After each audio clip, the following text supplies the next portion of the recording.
শুভ সকাল বন্ধুরা, তোমরা কেমন আছো? আশা করি নিশ্চয়ই ভালো। আমরাও সকলে খুব ভালোই আছি, সুস্থ আছি।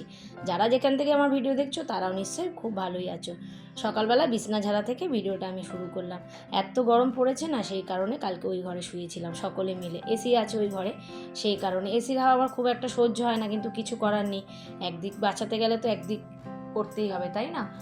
যেহেতু আমার নাহলে এই ঘরে আমি শুলে আমার আরেকটা পাখা চলবে, সেই কারণে ওই ঘরে সবাই মিলে শুয়ে পড়েছিলাম। তো সকালে উঠে বিছনা তুলে ওই ঘরটা পরিষ্কার করে দিলাম। আজকে একটু বেলা করে স্নান করব, তো বিছনা টিছনা তুলে বড় মেয়েকে ওই ঘরটা পরিষ্কার করে দিলাম। ও একটু পুজোটা দিচ্ছে আজকে, আর উঠতেও লেট হয়ে গেছে জানো তো বন্ধুরা। তো আমি ওই দিকটা করে এসে টিফিন করতে চলে আসলাম। আজকে গরমে কি করব ভাবতে ভাবতে পরোটাই করলাম। কষ্টও হয় জানো তো পরোটা করতে, কিন্তু কিছু করার নেই, পেটের জন্য তো করতেই হবে। আমার মতো সকলেরই কিন্তু রান্নাঘরে কিন্তু ভীষণই কষ্ট হচ্ছে। আর প্রচণ্ড গরম পড়েছে, প্রচণ্ড। তোমরা যারা মানে যত পারো জল খাও, যত কম মানে ঘর থেকে না বেরালেই নয় সেটাই করো। তো যাই হোক, বেরাতে তো হবেই, যারা বেরায়, তাই না? কিছুই করার নেই। আর এদিকে ছোটো মেয়ে আজকে যাবে স্কুলে, কারণ পরীক্ষার খাতা দেখাচ্ছে। আমি খুব একটা স্কুলও পাঠাচ্ছি না, তো ওকে একটু ছাতু মুড়ি দিয়ে দিলাম। অন্যদিন ভাত খেয়ে যায়, তো বললাম আমি আজ ছাতু মুড়ি খাবো, তো আমি সেটাই দিয়ে দিলাম ওকে। তো যাই হোক, এদিকে আলু ভাজা আর পরোটাটা বসিয়ে দিয়েছি।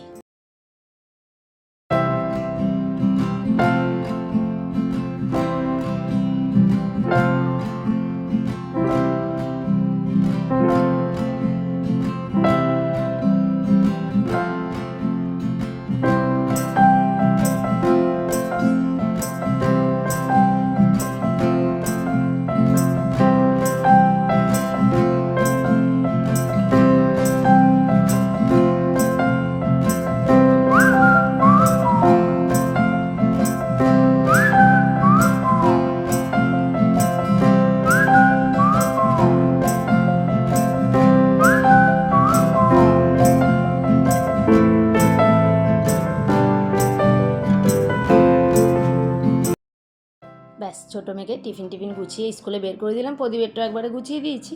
প্রদীপ দোকানে গিয়ে খাবে। গরমে না কারুর খেতেও ইচ্ছা করছে না, জানো তো।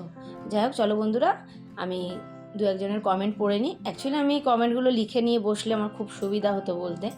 তো আপাতত আমার সোমা দিদিভাইয়ের নাম মনে পড়ছে, সোমা অফিসিয়াল দিদিভাই। দিদিভাইয়েরও একটা ছোট্টখাট্টো একটা ইউটিউব চ্যানেল আছে। যাই হোক, দিদিভাইও একদিন অনেক বড় হবে। দিদিভাই আমার প্রত্যেক ভিডিওতে কমেন্ট করে। দিদিভাই খুব, তুমিও ভালো থেকো। প্রত্যেকটা ভিডিওতেই কমেন্ট করে তোমার মেয়েরা সুন্দর, তুমি সুন্দর কাজ করো। এইসব কমেন্টগুলোই কিন্তু আমাকে সামনের দিকে কিন্তু এগিয়ে নিয়ে যেতে বন্ধুরা সাহায্য করে। তো তোমরাও যারা আমার ভিডিও দেখো একটুখানি লাইক করো, কমেন্ট করো, আমাদেরও ভালো লাগবে। কারণ একটা ভিডিওর পিছনে প্রচণ্ড খাটনি আছে, সেই জন্য তোমাদের একটা লাইক, একটা কমেন্টে কিন্তু আমাদের অনেকটা এগিয়ে নিয়ে যাওয়া সাহায্য করবে। আর দেখো, জানি সবারই খুবই সময়ের দাম, সবাই হয়তো সময় বার করে ভিডিও দেখতে পায় না। যদি তোমরা ভিডিও দেখো একটুখানি লাইক করো। আর এক দিদিভাইও কমেন্ট করে, এই মুহূর্তে আমার দিদিভাইয়ের নাম মনে পড়ছে না। দিদিভাইও আমাকে প্রত্যেক দিনই কমেন্ট করে, তোমার ভিডিও ভীষণই ভালো লাগে, খুব সুন্দর, আরও এগিয়ে যাও, এরকম করে আমাদের মোটিভেট করে। তো তোমরা ভিডিওতে একটু লাইকটা কম করো, তোমরা, আমি দেখেছি, কিন্তু তোমরা একটু লাইকটা করে দিও পারলে, যদি আমাকে বন্ধু হিসাবে ভেবে থাকো। তো চলো, অনেক কথা বললাম। কথা বলতে বলতে কাজকর্ম কিন্তু মোটামুটি কমপ্লিট হয়ে গেল। আর সোমা দিদিভাই থাকে হচ্ছে মেদিনীপুর থেকে। আমি ভাবলেই অবাক লাগে, আমাকে কিছু মানে গোনাগুনতি কিছু মানুষ চিনতো, সেখানে আজকে দাঁড়িয়ে আমাকে বাংলাদেশ থেকে, তারপরে মেদিনীপুর থেকে, সৌদি আরব থেকে অনেক দিদিভাই দাদাভাইরা আমার ভিডিও দেখে। তো সবটা আমি পুরোটা তুলে ধরতে পারলাম না, নেক্সট দিন আশা করি চেষ্টা করব। আমি প্রত্যেকটা দিদিভাইয়ের নাম আমি লিখে নিয়েই বসবো। আর এত গরম পড়েছে না, পাখা বন্ধ করে ভয়েস দিতে হয়, বড্ড কষ্ট হয়। ফার্নিচারগুলো পুরো টোটালি মোচা হয়ে গেল। বললাম না, আজকে আর বেশি মানে ডিপ করে কলিং টলিং দিয়ে মুছবো না, যতটা শর্টকাটে করা যায়। আর ঘেমে দেখো না একেকার হয়ে গেছি, এত ঘামছি আজকে। কি বলো তো, একটু লেট করে করছি, কারণ তোমার লেট করে করার একটাই কারণ হচ্ছে ওই হয়েছে, মানে মাথায় একটু মেহেন্দি করব, এই কারণে জানো তো। চুলটা বেশ পাকো ধরেছে অনেকটা। আর একটা পরম্পরার একটা হেনা এনেছি, হেনা মেহেন্দি হেনা একই ব্যাপার, তাই না? তো ওইটাকেই আজকে একটু মাথায় লাগাবো, বেশ সুন্দর কালার আসে কিন্তু চুলে। তো আমি একবার ইউজ করি, তোমাদের তারপর একবার করেছি আমি ইউজ, তারপরেই তোমাদের কিন্তু আমি রিভিউটা দিচ্ছি।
কাজ মোটামুটি কমপ্লিট হয়ে গেল। আর এই জামা কাপড়গুলো না একদিন পরেছিলাম জানো তো, তো সেগুলো ধুয়ে দিলাম, ধুয়ে একটুখানি তুলে রাখলাম। আর দেখো ওই ব্লাউজ রাখার ব্যাগটা কি সুন্দর না, অনেক ব্লাউজ ধরে জানো তো, আমার এরকম 2টো ব্যাগ আছে।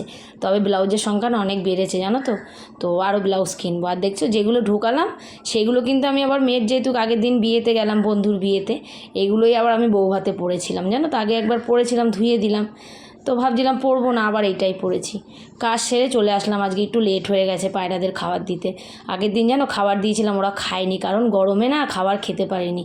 আজকে কি করলাম বলো তো বন্ধুরা, আগে একটু জল দিয়ে দিলাম, জল দেওয়ার সঙ্গে সঙ্গে কিন্তু ওরা চলে আসলো, তো ওরাও শান্তিমতো একটু খেয়ে নিল। বললাম না মাথায় একটু হেনা করব, হেনা করে একটু রাখলাম। আর এই বড় মেয়ে দেখো একটা ড্রয়িং করছে, কমপ্লিট হোক তোমাদের দেখাবো পুরোটা। তো ও ড্রয়িংটা করুক, আগেও একটা এরকম ড্রয়িং করেছিল, মানে মা লক্ষ্মীকে এঁকেছিল, তো ওর আকাশ স্যার নিয়ে নিয়েছে বুঝলেন তো। আর ড্রয়িংটা মানে ওর ড্রয়িং ক্লাসে টানাবে বলে, যাই হোক আবার মেয়ে ঘরের জন্য একটা আঁকছে। স্নান করে কাচাকুচি করে একেবারে চলে এসেছি একবারে রান্নাঘরে। স্নান করতে যাওয়ার আগে চাল ডাল ধুয়ে রেখে গেছিলাম। তো আজকে সেরকম কিছু হাবিজাবি রান্না করব না, এমনি লেট হয়ে গেছে, সেই কারণে ভাবলাম একটু ডাল করব। আর ডালের সঙ্গে তো একটু ভাজা লাগবেই, তাই না, ভাজা করব। আর একটু আজকে বেশ 2 দিন ধরে চিংড়ি মাছ এনে রেখেছিল, সেই চিংড়ি মাছটা আজকে একটু সর্ষে বাটা দিয়ে ভাপা করব। আর কিচ্ছু করিনি, সিম্পল মেনু, কিন্তু সব কটা রান্নাই ভালো লাগছিলো খেতে। অল্প হালকা পাতলা রান্না করেছিলাম।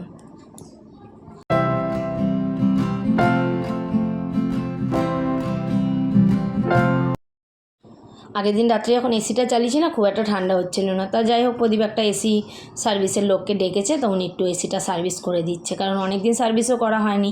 আর দেখো কত কী লাগে যন্ত্রপাতি, একটু আগেই দেখো ঘর বাড়ি পরিষ্কার করে উঠলাম আমার। তো যাই হোক কিছু করার নেই, ওদের যা যা প্রয়োজনীয় জিনিস আমি ওদের দিয়ে দিলাম, ওরা পরিষ্কার করছে। আর পরিষ্কার না করলে ঠান্ডাও হচ্ছে না জানো তো বন্ধুরা। তো চলো বন্ধুরা, এই এসি সার্ভিস করতে করতে আমি ভিডিওটা শেষ করলাম। ভালো লাগলে লাইক করে কমেন্ট করে আমার পাশে থেকো। মেয়ের ড্রয়িংটাও কমপ্লিট হয়ে গেছে, দেওয়ালে লাগিয়ে দিয়েছি, কেমন হয়েছে অবশ্যই কিন্তু কমেন্ট করে জানিও। ভিডিও ভালো লাগলে লাইক করে, আবার দেখাবে কালকে একটা নতুন ভিডিওর সাথে। টাটা।